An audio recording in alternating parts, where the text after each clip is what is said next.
Hari ini saya ingin berbagi di minggu terakhir tahun ini, yaitu tentang pengharapan yang membangkitkan. Kalau kita berbicara tentang pengharapan, pengharapan bukan identik dengan sesuatu yang pasif atau menerima nasib, saudaraku. Tetapi sebaliknya, nanti kita akan melihat bahwa pengharapan itu justru tindakan aktif. Pengharapan menghasilkan kekuatan, pengharapan menghasilkan keberanian, karena pengharapan itu membangkitkan iman, saudaraku. Pengharapan dan iman itu jadi satu, dia tidak terpisahkan.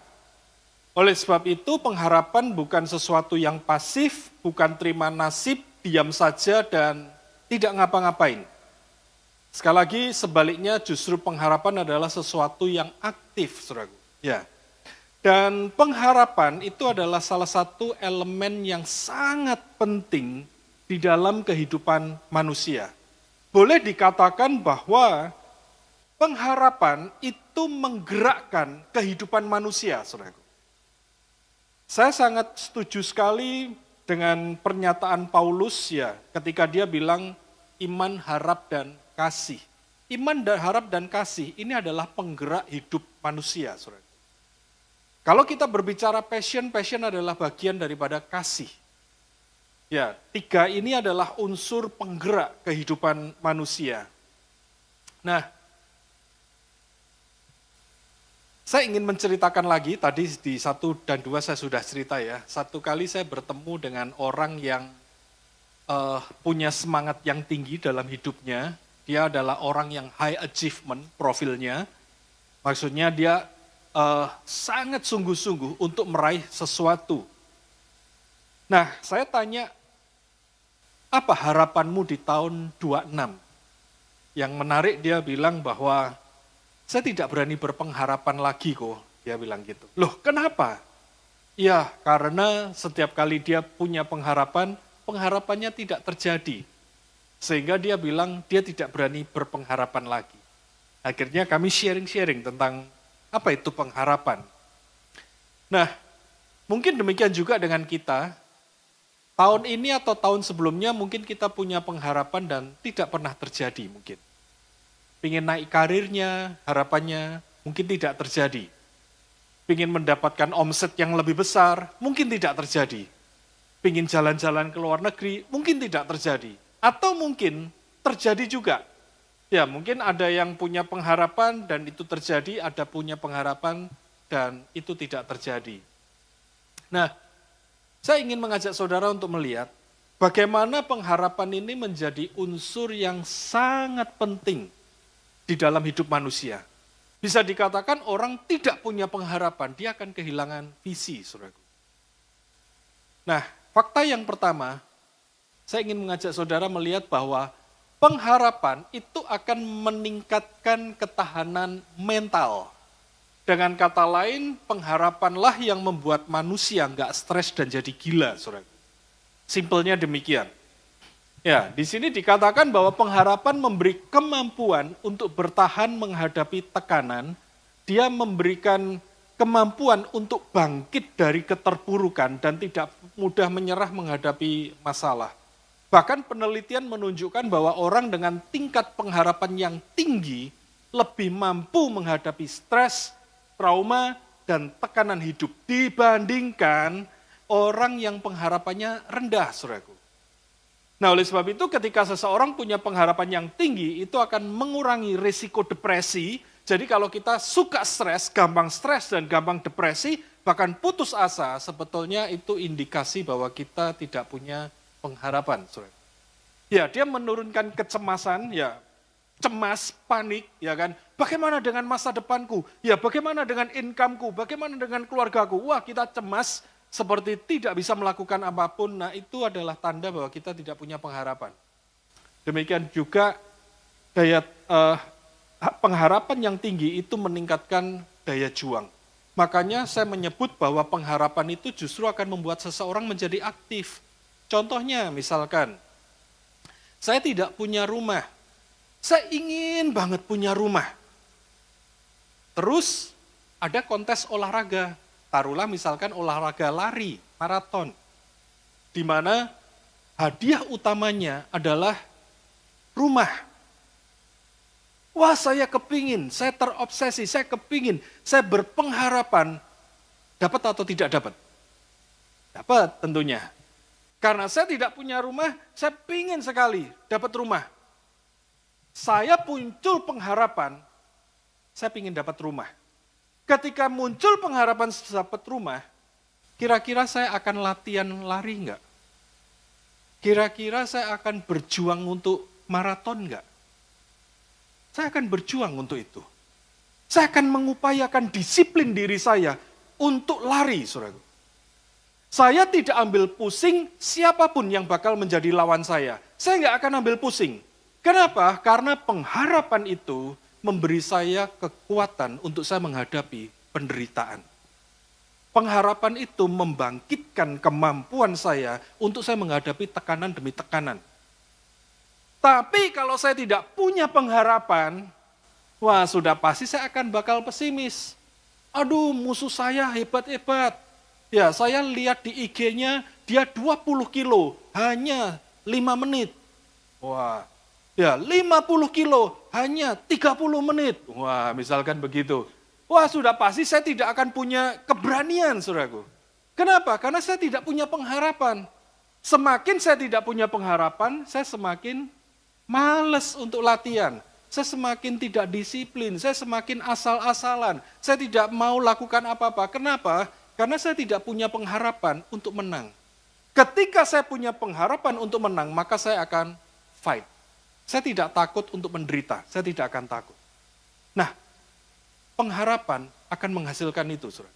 Dan kemudian fakta yang kedua, pengharapan itu memberi arah dan makna hidup. Dikatakan bahwa tanpa pengharapan, manusia tidak akan punya tujuan.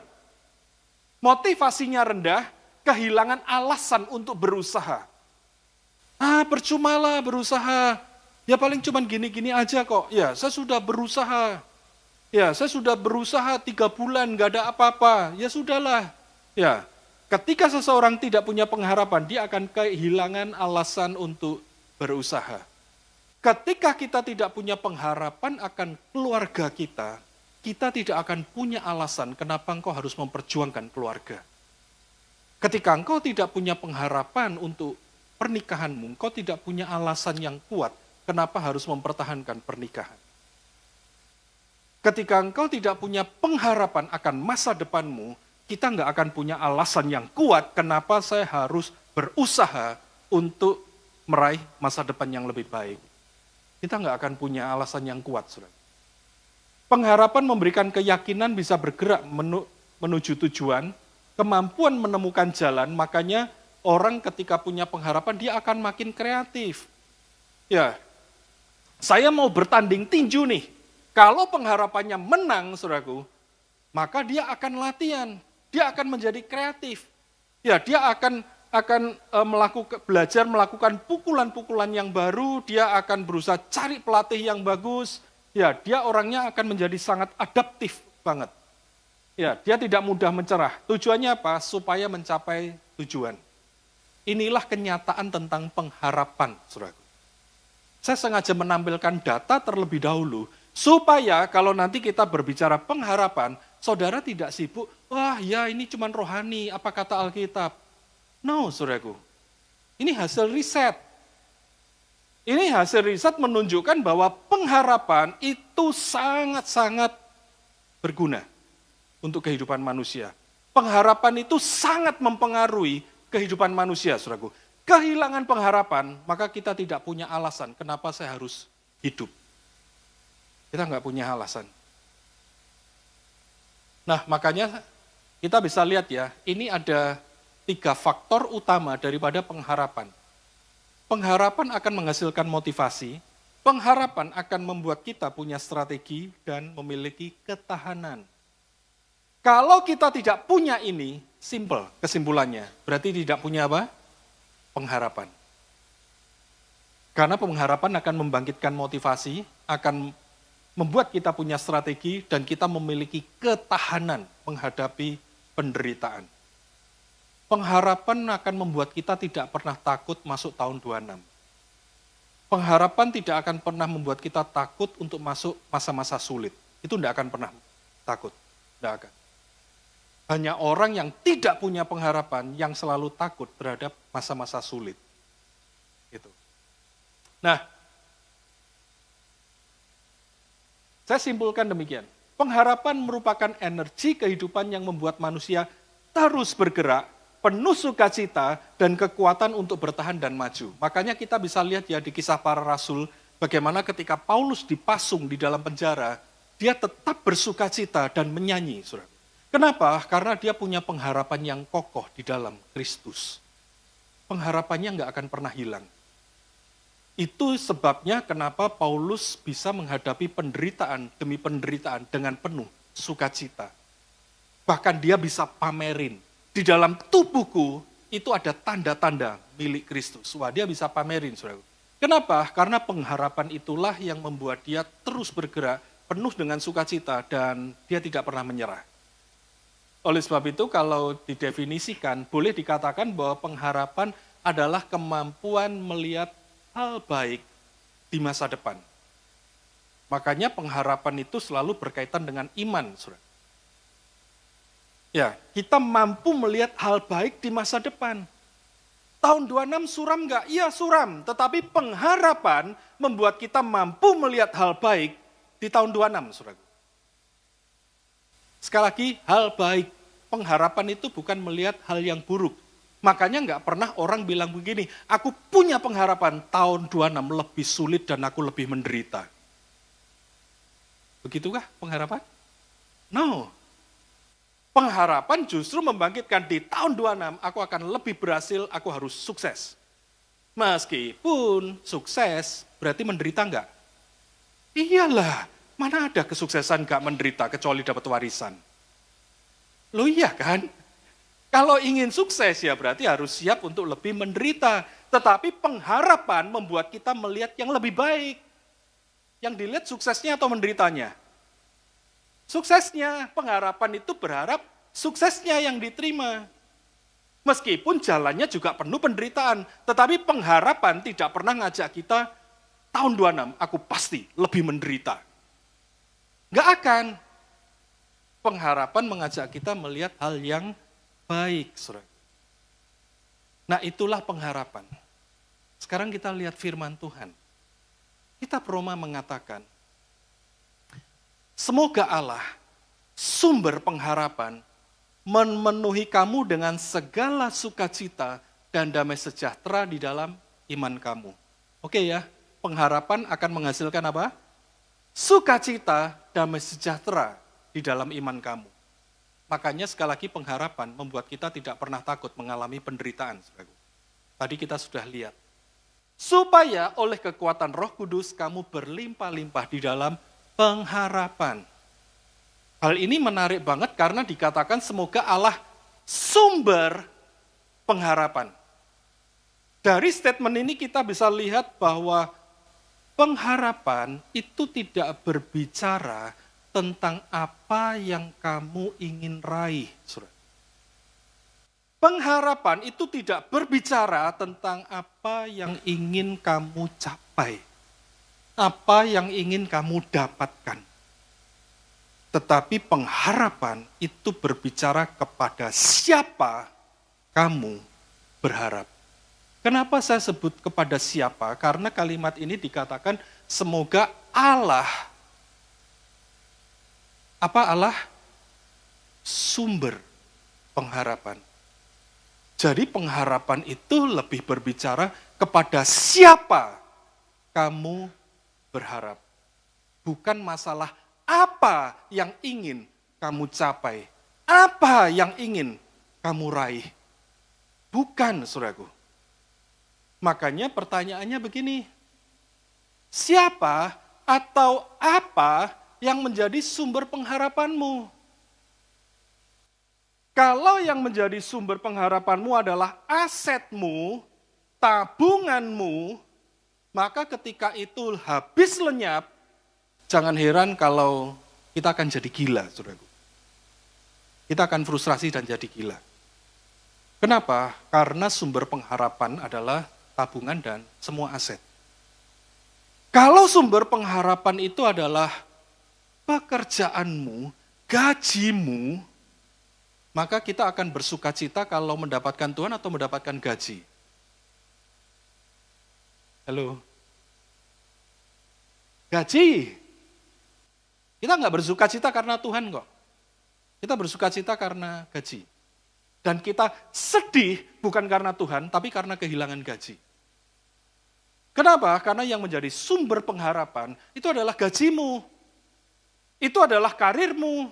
Itu adalah kekuatanmu. Itu adalah investasimu. Itu adalah saham-saham yang kamu punya, itu adalah kekuatanmu, intelijensiamu, apapun, saudaraku. Atau bahkan mungkin itu adalah temanmu adalah sumber pengharapan. Kenapa? Iya, temanku berjanji tahun depan aku dikasih proyek 1 miliar. Bulan April aku dikasih proyek 1 miliar. Nanti kalau berhasil, dia lagi ngelobi, bulan Oktober aku dikasih proyek 5 miliar. Berarti tahun 26 tahun yang baik nggak? Dikasih proyek 1 miliar dan 5 miliar. Tahun 26 tahun yang baik nggak? Dan kalau tidak terjadi? Kenapa? Karena yang menjadi sumber pengharapan, temanku berjanji, ini. Kita menjadikan teman kita sebagai sumber pengharapan. Bahkan mungkin suami istri, kau menjadikan pasanganmu sebagai sumber pengharapan. Mungkin istri-istri terlalu bergantung sama suaminya sebagai sumber penghasilan, makanya menjadi sumber pengharapan. Dan ketika suaminya gone, ke udara, ke langit, makanya kadang ada istri-istri yang terpuruk, seperti nggak bisa apa-apa. Kenapa? Karena sumber pengharapannya adalah sang suami, pasangannya. Ketika kita menjadikan manusia sebagai sumber pengharapan, jangan heran kalau kita juga dikecewakan suatu saat. Kenapa? Karena kita menjadikan manusia, entah itu mungkin teman kita, entah itu mungkin bos kita, entah itu mungkin pasangan kita, entah itu mungkin anak-anak kita, siapapun juga itu menjadi sumber pengharapan dalam hidup kita. Saudara. Nah, firman Tuhan bilang, Tuhan harus menjadi satu-satunya sumber pengharapan kita, saudaraku. Dia harus menjadi sumber pengharapan. Manusia bisa mengecewakan enggak? Bisa. Tapi kalau Tuhan menjadi sumber pengharapan kita, maka kita tidak akan pernah terpuruk, saudaraku. Karena kita sadar bahwa dia adalah satu-satunya sumber pengharapan. Nah, sekarang kita lihat, kalau Tuhan menjadi satu-satunya sumber pengharapan, kita lihat di kitab Yeremia. Firman Tuhan bilang apa?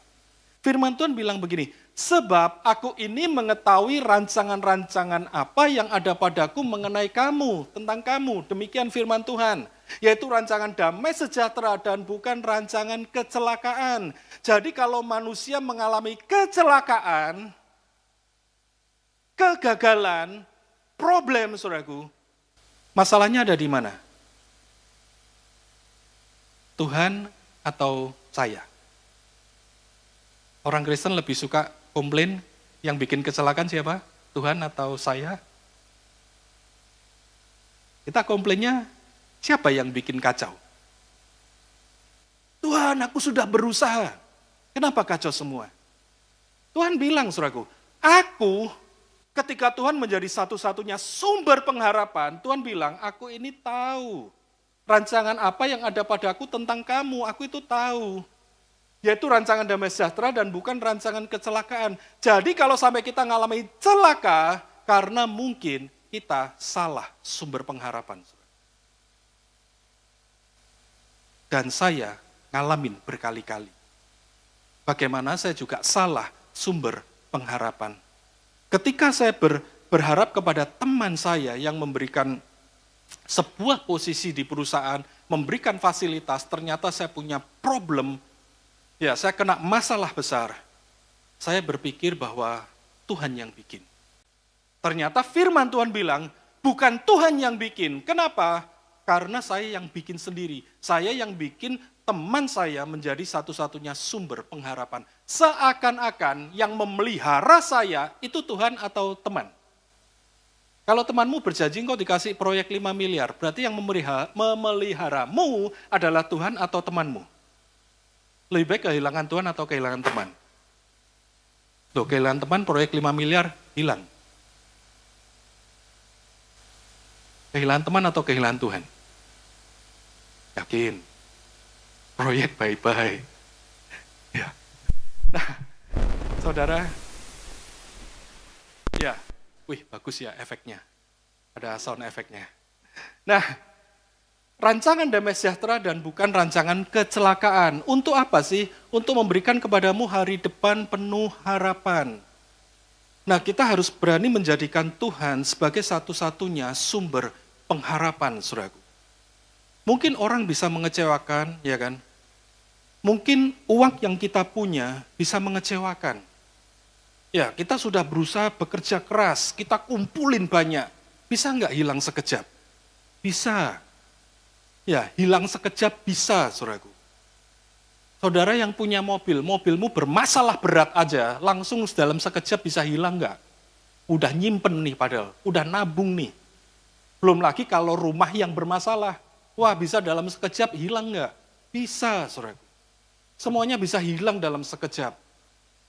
Dan ketika hal itu terjadi, apakah Tuhan yang salah? Enggak, saudaraku. Karena kita punya sumber pengharapan yang salah, itu aja. Nah, kalau kita menjadikan Tuhan sebagai sumber pengharapan, kita lihat ayat di Ibrani, kitab Ibrani mengatakan, marilah kita teguh berpegang kepada pengakuan tentang pengharapan kita, sebab ia yang menjanjikannya setia. Bicara pengharapan, pengharapan itu bicara janji, saudaraku. Janji akan masa depan, itu pengharapan. Makanya kayak tadi, oh tahun 26 engkau dikasih temanmu proyek, itu janji tahun depan. Oh tahun 26 engkau sama anakmu akan diajak jalan-jalan ke luar negeri, itu janji, saudaraku. Pengharapan itu selalu berbicara janji ke depan. Dan menariknya, kalau Tuhan menjadi sumber pengharapan, dikatakan ia yang menjanjikannya setia. Kenapa ini penting? Kalau setia, saudaraku, setia artinya berpegang teguh pada janji, itu setia. Sekali lagi ya, arti kata setia, setia itu berpegang teguh pada janji. Makanya ketika dikatakan Tuhan itu setia, berarti dia tidak pernah menipu, dia tidak pernah menelikung, dia tidak pernah berbuat jahat, sekali-kali dia tidak pernah meninggalkan. Karena yang namanya kesetiaan itu berpegang teguh pada janji.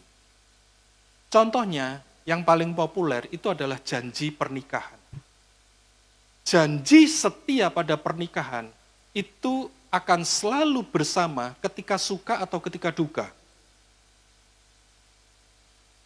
Halo, di sini sudah banyak yang menikah kan ya? Masih ingat ya janji nikah ya? Ya. Janji nikah itu akan membuat kita setia selalu bersama ketika suka atau ketika duka. Dua-duanya. Kesetiaan itu akan selalu bersama ketika baik, ketika buruk. Hanya janji seorang teman yang selalu bersama ketika apa? Suka. Duka, urusanmu lah. Ya, selesaiinlah. Nah, di sini dikatakan bahwa kita sedang berurusan dengan Tuhan yang setia. Kalau kita berurusan dengan Tuhan yang setia, maka sekali-kali dia tidak pernah berbohong. Ya. Nah, sekali-kali dia tidak pernah berbohong, sekali-kali dia tidak akan pernah meninggalkan, saudaraku. Itulah arti daripada kesetiaan. Dan kita sedang berurusan dengan Tuhan yang setia, saudara.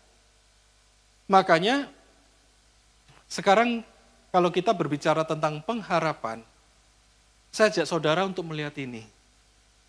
Pengharapan, coba kita baca sama-sama ya. 2, 3, pengharapan adalah apa? Kemampuan melihat Tuhan dan pemeliharaannya di masa depan kita. Pengharapan berbicara kemampuan kita untuk melihat Tuhan di masa depan kita. Seringkali yang menjadi problem adalah kita nggak bisa melihat Tuhan. Kita nggak bisa melihat Tuhan di tahun 26. Padahal Tuhan itu sudah hadir di tahun 26. Karena dia bilang, aku ini tahu rancangan-rancangan apa yang ada padaku tentang kamu. Untuk memberi kamu masa depan yang penuh dengan harapan. Dengan kata lain, Tuhan itu sudah hadir, saudaraku, di tahun 26. Tuhan sudah hadir di 2 tahun ke depan. Tuhan sudah hadir di 5 tahun ke depan, saudaraku. Masalahnya adalah kita mampu melihat itu enggak. Atau kita melihat problema kita lihat kesulitan-kesulitan yang kita lihat kecelakaan-kecelakaan yang kita alami, saudaraku. Kita enggak bisa melihat Tuhan. Pengharapan itu membuat kita mampu melihat Tuhan. Tuhan sudah hadir di tahun 26. Tahun 26 katanya sulit. Ya, sulit, selesai. Tapi Tuhan hadir di tahun 26. Itulah pengharapan, saudara. Bagaimana dengan 5 tahun ke depan? 5 tahun ke depan tidak ada yang tahu, tidak ada yang bisa prediksi, saudara. Perubahan terjadi sangat cepat. Kita tidak akan pernah tahu apa yang akan terjadi 5 tahun ke depan. Tapi kita bisa punya pengharapan, Tuhan sudah hadir 5 tahun ke depan. Di masa depan, Tuhan sudah hadir. Tuhan sudah hadir di 10 tahun ke depan, di masa depanku. Kalau engkau khawatir dengan anakmu, Tuhan sudah hadir di masa depan anakmu. Saya pernah di-challenge oleh Tuhan. Meskipun saya miskin, saya ini juga sombong, saudaraku. Jangan dipikir orang miskin gak bisa sombong. Ya. Nah, apa kesombongan saya? Saya merasa bahwa saya harus betul-betul memastikan bahwa masa depan anak saya itu dalam kontrol saya. Bahwa dia harus sekolah SD di sini, dia harus sekolah SMP di sini, dia harus sekolah SMA di sini, dia harus kuliah di sini, dia harus bekerja seperti ini, semuanya dalam kontrol saya. Meskipun gak punya duit, saudaraku. Meskipun berkeluh kesah, Tuhan butuh uang sekolah, Tuhan. Tuhan butuh uang kuliah, Tuhan. Tapi meskipun saya miskin, jangan dikira saya nggak bisa sombong. Wah, saya sombong, saudaraku. Semua harus seperti yang saya mau. Sampai satu kali, bagaimana saya menyadari kesombongan saya. Saya menyadari kesombongan saya ketika Tuhan bilang, serahkan anak-anakmu padaku. Bisa nggak saya serahin anak saya pada Tuhan? Nggak bisa. Nanti kalau dia sekolah di sekolah yang tidak aku mau gimana? Nanti kalau dia kuliah di jurusan yang tidak aku mau gimana? Tuhan bilang waktu itu, saya masih ingat waktu itu anak saya masih SD, serahin anakmu padaku.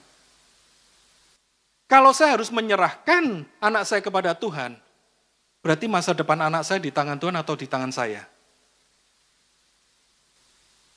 Sulit saya, saudara. Saya ingat waktu itu Tuhan sampai bicara beberapa kali, serahkan anakmu padaku. Serahkan anakmu padaku. Serahkan anakmu padaku. Sampai akhirnya saya menyerah. Oke deh Tuhan, aku serahkan anakku padamu. Dengan satu pengharapan, masa depannya pasti apa? Jauh lebih baik daripada di tangan saya. Jauh lebih baik. Dan memang puji Tuhan, saudaraku, sejak itu mata saya bisa melihat bagaimana semua kebutuhan sekolahnya dia itu lancar semuanya.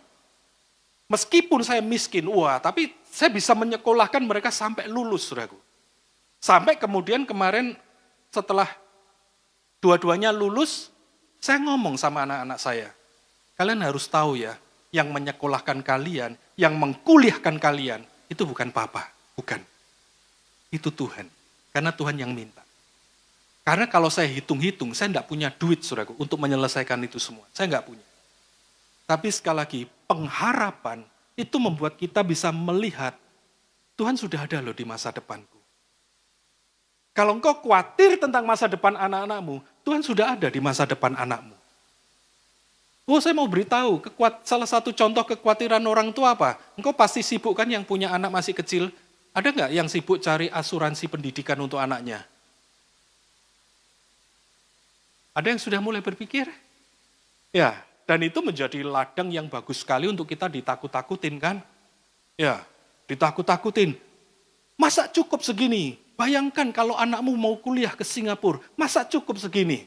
Wah, asuransinya digedein. Masa cukup segini kalau anakmu kuliah ke Inggris? Wah, pusing saya, saudaraku. Dan saya tidak punya itu semua. Saya nggak punya. Saya nggak punya jaminan asuransi, apalagi pendidikan. Waduh, saya nggak punya semuanya. Tapi sekali lagi Tuhan minta, serahkan anakmu padaku. Itulah pengharapan, saudara. Bahwa Tuhan yang akan menjamin. Kenapa? Karena dia sudah hadir. Dia sudah hadir di masa depan kita. Dia sudah hadir, saudara. Nah, sebagai kisah penutup, saya tampilkan kisah Hagar. Ada yang tahu Hagar siapa? Istri keduanya Abraham. Ya, gundiknya, budaknya Sarah sebetulnya. Nah, Hagar pada waktu dia hamil tua, hamil Ismail. Ismail diyakini sebagai nenek moyang bangsa Arab. Hagar ditindas oleh Sarah. Sarah adalah istri pertamanya Abraham. Ya maklum lah ya, memang cewek gampang cemburu. Enggak, cowok juga cemburuan. Nah, ketika Sarah cemburu, Hagar ditindas oleh Sarah. Dia tidak kuat dengan penindasan itu, dia lari. Ketika dia lari di padang gurun, dia ditemui oleh malaikat Tuhan. Dan malaikat Tuhan bicara sama Hagar, bahwa anakmu akan menjadi bangsa yang besar. Dan kau harus kasih dia nama Ismail. Tetapi, malaikat Tuhan juga berbicara, pulanglah ke rumahmu. Yaitu ke rumahnya siapa? Abraham. Dan biarkan Sarah menindas kamu. Balik enggak, saudaraku? Kalau saudara jadi Hagar, balik enggak? Biarkan Sarah menindas kamu. Hagar menerima janji Tuhan, saudaraku, bahwa anaknya akan menjadi bangsa yang besar. Dan dia harus memberi nama itu Ismail. Tetapi Hagar harus kembali masuk pada penderitaan di bawah kuasa Sarah, saudara. Pengharapannya Hagar bahwa anaknya akan menjadi bangsa yang besar, membuat Hagar memberi nama Tuhan. Dia satu-satunya perempuan di Alkitab yang memberi nama kepada Tuhan. Sisanya cowok semua. Entah Jehovah Nisi, Jehovah Jireh, El Shaddai, itu semuanya yang kasih nama cowok-cowok semua. Hanya Hagar satu-satunya perempuan yang bisa memberi nama kepada Tuhan. Dan dia memberi nama Tuhan yaitu El Roi. Artinya Allah yang telah melihat aku. Romantis ya. Karena dia bilang, aku sedang melihat Tuhan yang melihat padaku. Jadi di tengah-tengah penderitaannya, ketika Tuhan memberikan pengharapan kepada Hagar akan keturunannya Hagar, dia bilang bahwa Tuhan itu adalah El Roi. Bahwa dia adalah Tuhan yang memperhatikan. Bahwa dia sedang melihat Tuhan yang matanya sedang tertuju kepadaku. Yang sedang melihat kepadaku. Nah, Tuhan yang sama, saudaraku, Tuhan yang sama juga berjanji. Dia bilang, aku sekali-kali tidak akan pernah membiarkan engkau, aku sekali-kali tidak akan pernah meninggalkan engkau, tidak akan pernah. Kalau kalimat ini sampai diucapkan 3 kali, saudaraku, artinya itu serius banget. Misalkan aja saya ngomong sama Jayadi, J, aku pasti akan bantu kamu, tenang aja, aku pasti, aku tidak akan tinggalin kamu, aku pasti bantu kamu.